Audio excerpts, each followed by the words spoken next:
नमस्कार, मैं हूं आपके साथ सोनिया चौहान। हिमाचल प्रदेश की खबरों में आप सभी का स्वागत है। रुक करते हैं खबरों की ओर। हिमाचल प्रदेश सचिवालय सेवाएं कर्मचारी संगठन के नवनिर्वाचित पदाधिकारियों के शपथ ग्रहण समारोह में सीएम सुखविंदर सिंह सुक्खू ने सचिवालय कर्मचारी के बारे में बताया। साथ ही उन्होंने कहा कि वर्तमान राज्य सरकार कर्मचारी, महिला और किसान हितैषी सरकार है। आपको बता दें कि प्रदेश में वर्तमान सरकार के गठन के बाद जल कल्याण के लिए अनेक निर्णय लिए गए। मुख्यमंत्री ने कहा कि ओपीएस लागू करना संवेदनशील सरकार का संवेदनशील फैसला है और ये निर्णय किसी राजनीतिक लाभ को ध्यान में रखते हुए नहीं लिया गया।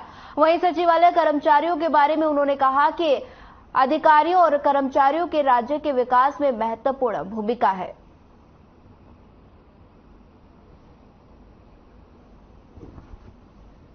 हमारे ऊपर 75,000 करोड़ रुपए का कर्ज था। 6th पे कमीशन की लायबिलिटीज थी। 6th पे कमीशन का 10,000 करोड़ रुपया, जो भी हमारे संजीव शर्मा जी भी बता रहे थे, 10,000 करोड़ रुपए की लायबिलिटी आज भी हमारे ऊपर, सरकार के ऊपर और आप लोगों के ऊपर चढ़ी हुई है, क्योंकि आप हमारे परिवार के सदस्य हैं। हमने आपको एक वादा किया था कि हम ओल्ड पेंशन स्कीम अब अपने सरकारी कर्मचारियों को देंगे, क्योंकि मैं खुद एक कर्मचारी के घर से आता हूं। सचिवालय सेवाएं कर्मचारी संगठन के अध्यक्ष संजीव शर्मा ने शपथ ग्रहण के बाद सीएम सुखविंदर सिंह सुक्खू से पेंडिंग डीए की किश्त की मांग की। इसके साथ ही अध्यक्ष संजीव शर्मा ने 5 डे वीक करने की भी मांग की है। वहीं जिस पर सीएम ने कहा कि 5 डे वीक को लेकर सरकार विचार करेगी और अभी आर्थिक स्थिति भी ठीक नहीं है, इसलिए 2 महीने बाद डीए किश्त पर फैसला होगा।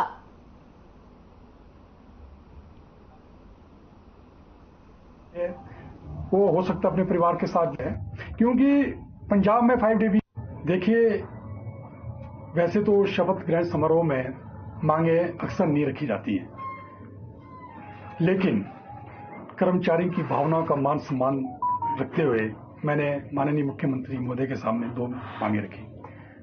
मेरी पहली मांग थी, जैसे कि कर्मचारियों की 3 डीए की किस्तें ड्यू है, तो मैंने माननीय मुख्यमंत्री महोदय से कहा, क्योंकि ये गवर्नमेंट की लायबिलिटी है, आज नहीं तो कल तो देनी ही पड़ेगी, तो क्यों ना कम से कम एक किस्त आज जारी कर दी जाए। आज मुहूर्त भी अच्छा था, दिन भी अच्छा था। दूसरी मेरी मांग थी कि जैसे कि हमें मालूम है, सब जानते हैं कि प्रदेश की आर्थिक स्थिति कोई खास अच्छी नहीं है।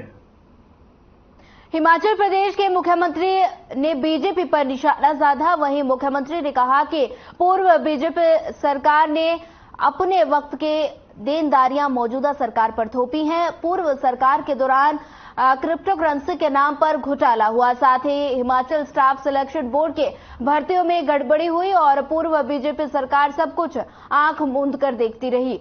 उन्होंने कहा कि 10 महीने में ही कांग्रेस सरकार ने होटल वाइल्ड फ्लावर हॉल का केस जीता और 1817 पोस्ट कोर्ट का भी केस जीत लिया।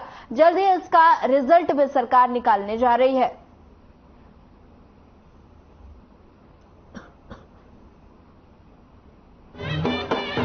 पहले ही कहा है कि कोई गलत नहीं होना चाहिए, किसी पर ना गलत आरोप लगना चाहिए और ना किसी के साथ आरोपी के साथ गलत होना चाहिए। उसकी फैक्ट्स जब आएंगे तो चाहे कानून के सामने कोई मुख्यमंत्री हो, कोई डीजीपी हो, सब पर कार्रवाई संभव है। ये एक ही मांग है, वो उनकी जेन्युइन है। सरकारी कर्मचारी जितने भी हिमाचल प्रदेश में हैं उनका डीए 12% हो चुका है, लेकिन पिछली सरकार ने जितनी भी देनदारियां हैं और जितनी भी सरकारी कर्मचारियों की लायबिलिटी है वो हम पर थोपी है। प्रदेश के मुख्यमंत्री के तौर पर मैं बोल रहा हूं कि अगर उसकी रॉयल्टी और कोई देखा जाए, और जो जिनको क्रशर चलाने की अनुमति नहीं थी उन्होंने कैसे वहां क्रशर चला दिए। पोल्यूशन कंट्रोल बोर्ड से ना कोई अनुमति ली गई, माइनिंग प्लान कोई अप्रूव नहीं था तो उन्होंने कैसे क्रशर चला दिए। ये मैं शिमला में पालमपुर के कारोबारी निशांत शर्मा मामले को लेकर हिमाचल प्रदेश हाईकोर्ट में सुनवाई हुई, जिसमें मुख्यतः 4 बिंदुओं पर बहस हुई। सरकार की तरफ से एडवोकेट जनरल ने मामले को लेकर स्टेटस रिपोर्ट हाईकोर्ट में दाखिल की, जिसके बाद हाईकोर्ट ने मामले को लेकर की जा रही जांच का रिकॉर्ड जमा करने के निर्देश सरकार को दिए और 4 दिसंबर को मामले को लेकर अगली सुनवाई तारीख तय की गई। वहीं मामले को लेकर जानकारी देते हुए एडवोकेट अनूप रत्न ने बताया कि कोर्ट के निर्देश पर कारोबारी की शिकायत पर कांगड़ा में एफआईआर दर्ज की गई है और डीएसपी रैंक का अधिकारी इस मामले की जांच कर रहा है, लेकिन अब सरकार ने एएसपी रैंक के अधिकारी के मामले से जांच करवाने में कोर्ट में आश्वासन दिया।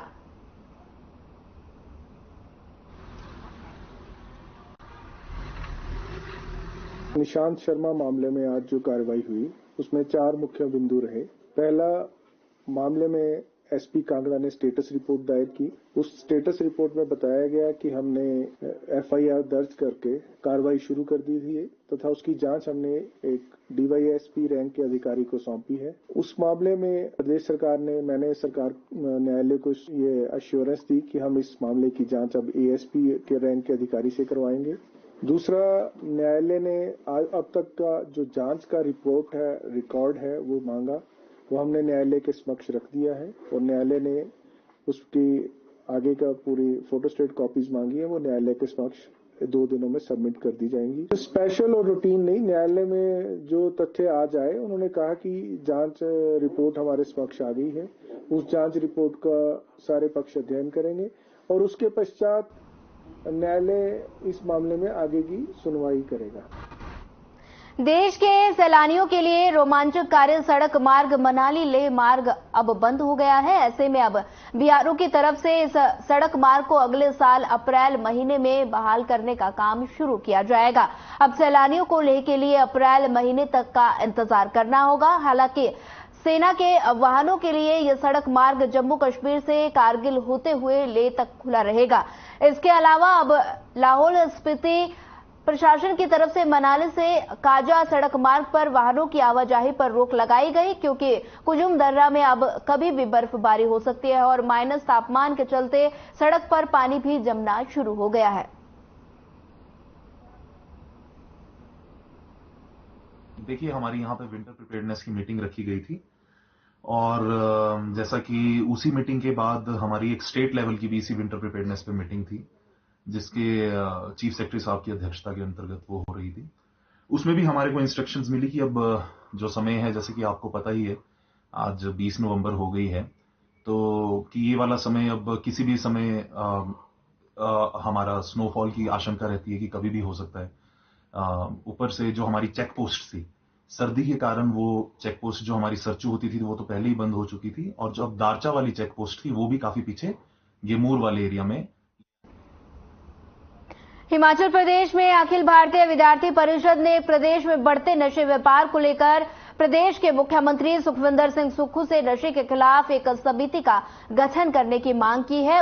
वहीं विद्यार्थी परिषद के प्रदेश मंत्री आकाश नेगी ने बताया कि नशे के खिलाफ विद्यार्थी परिषद प्रदेश में गांव के स्तर पर महिला मंडल और युवक मंडल के साथ मिलकर एक समिति का गठन कर अपने स्तर पर भी किया जा रहा है। वहीं साथ ही उन्होंने मुख्यमंत्री से आग्रह किया कि वह खुद भी छात्र राजनीति से निकले। ऐसे में मुख्यमंत्री को एक समिति बनाकर नशे के बढ़ते व्यापार को रोकने के लिए काम करना चाहिए।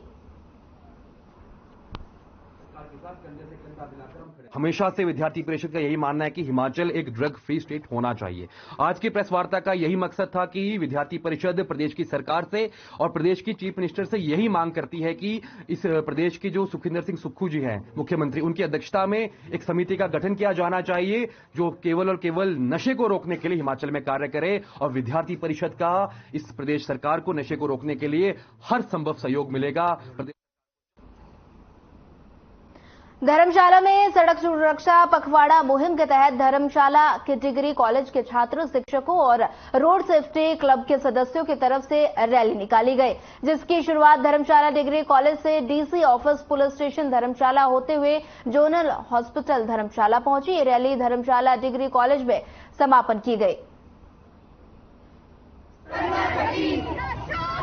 रोड सेफ्टी के तहत एक रैली का आयोजन कर रहे हैं और ये गवर्नमेंट ऑफ हिमाचल प्रदेश की ये मुहिम है जिसके तहत हमें पिछले 2 वर्षों से 25-25 हज़ार रुपया मिलता है एक्टिविटीज परफॉर्म करने का, समाज को जागरूक करने के लिए। इसके अलावा इसमें जो हिस्सा ले रहे हैं वो एनसीसी के बच्चे, एनएसएस के बच्चे हैं, रोवर रेंजर से और रेड रिबन क्लब के बच्चे जो हैं वो हिस्सा ले रहे हैं। और यहाँ इसके ही तहत हम लोग कंपटीशन कंडक्ट करवा रहे हैं, जिसमें कि स्लोगन राइटिंग है, रोड अवेयरनेस के।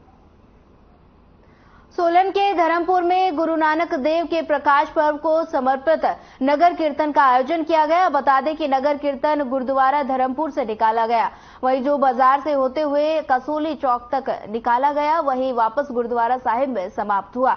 नगर कीर्तन में पाइपर बैंड गतका पार्टी ने भाग लिया और लोगों के आकर्षण का केंद्र रहा।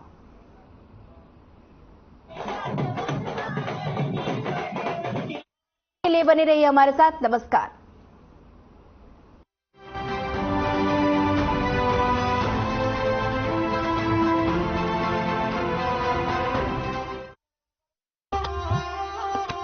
मोदी